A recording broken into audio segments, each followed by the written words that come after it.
ಅವರು ಎಲ್ಲ ರೀತಿ ಚೀಫ್ ಮಿನಿಸ್ಟರ್ಗಳನ್ನ ಮುಖ್ಯಮಂತ್ರಿಗಳನ್ನ ಜೈಲಿಗೆ ಕಳಿಸಿದ್ರು, ಇಡಿ ಉಪಯೋಗಿಸಿದ್ರು, ಇನ್ಕಮ್ ಟ್ಯಾಕ್ಸ್ ಡಿಪಾರ್ಟ್ಮೆಂಟ್ ಉಪಯೋಗಿಸಿದ್ರು, CBI ಉಪಯೋಗಿಸಿದ್ರು, ಏನೆಲ್ಲ ಮಾಡಿದ್ರು, ಮಾಡಬಾರ್ದು ಅದೆಲ್ಲ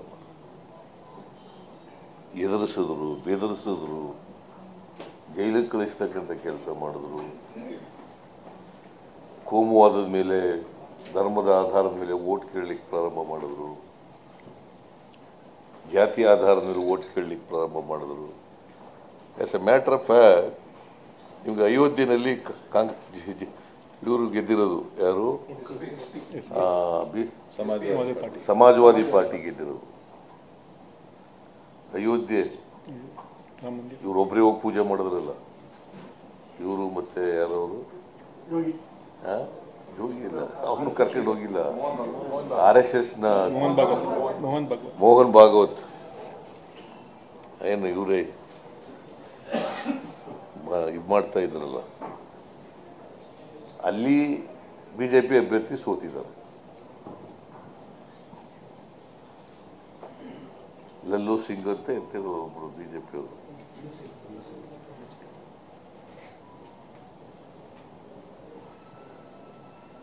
ಸೊ ಒಟ್ಟಾರೆಯಾಗಿ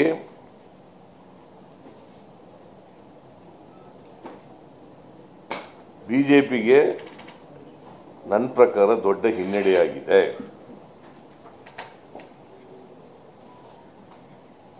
ರಾಹುಲ್ ಗಾಂಧಿಯವರ ನಾಯಕತ್ವಕ್ಕೆ ಬೆಂಬಲ ಸಿಕ್ಕಿದೆ.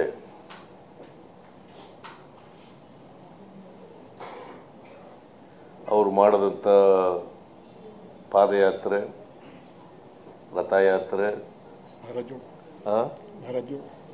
ಅದೇ ಭಾರತ್ ಜೋಡೋ ಯಾತ್ರೆ, ಇನ್ನೊಂದು ಮಣಿಪುರದಿಂದ ಇದಕ್ಕೆ ಮಾಡಿದ್ರಲ್ಲ ಮುಂಬೈಗೆ, ಅದು ಇನ್ನೊಂದು ಕನ್ಯಾಕುಮಾರಿಯಿಂದ ಕಾಶ್ಮೀರದವರೆಗೆ ಮಾಡಿದ್ದು.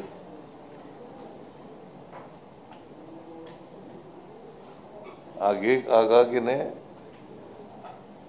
ಇಂಡಿಯಾ ಪಾರ್ಟ್ನರ್ಸ್ಗೆ ಜಾಸ್ತಿ ಸ್ಥಾನಗಳು ಬಂದಿರತಕ್ಕಂಥದ್ದು. ಆಮೇಲೆ ಪರ್ಸೆಂಟೇಜ್ ಆಫ್ ವೋಟ್ಸ್ ಕಾಂಗ್ರೆಸ್ದು ಕೂಡ ಇನ್ಕ್ರೀಸ್ ಆಗಿರೋದು.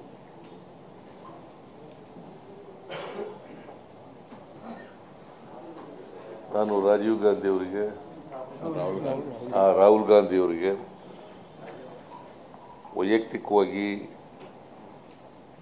ಅಭಿನಂದನೆಗಳನ್ನು ಹೇಳಲಿಕ್ಕೆ ಬಯಸ್ತೇನೆ. ಯಾಕಂದರೆ ಎರಡೂ ಕಡೆ ಗೆದ್ದಿದ್ದಾರೆ, ವಯನಾಡು ಮತ್ತು ರಾಯ್ಬರೇಲಿ. ಎಲ್ಲೂ ಆ ಎರಡೂ ಕಡೆ ಬಿಗ್ ಮಾರ್ಜಿನ್ನಲ್ಲಿ ಗೆದ್ದಿದ್ದಾರೆ. ವಯನಾಡಿನಲ್ಲಿ ಇಲ್ಲಿ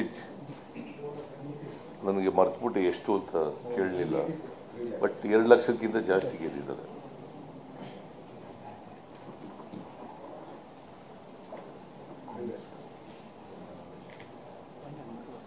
ಅದರಿಂದ ಮತದಾರರು,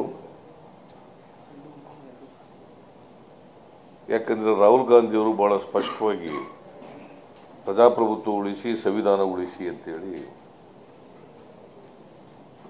ಜನರ ಮುಂದೆ ಮನವಿ ಮಾಡ್ತಾ ಇದ್ರು. ಅವರ ಭಾಷಣದಲ್ಲಿ ಎಲ್ಲ ಕೂಡ ಸಂವಿಧಾನ ಹಿಡ್ಕೊಂಡೇ ಭಾಷಣ ಮಾಡ್ತಿದ್ರು. ಸಂವಿಧಾನದ ಕಾಪಿ ಹಿಡ್ಕೊಂಡೇ ಭಾಷಣ ಮಾಡ್ತಾ ಇದ್ರು.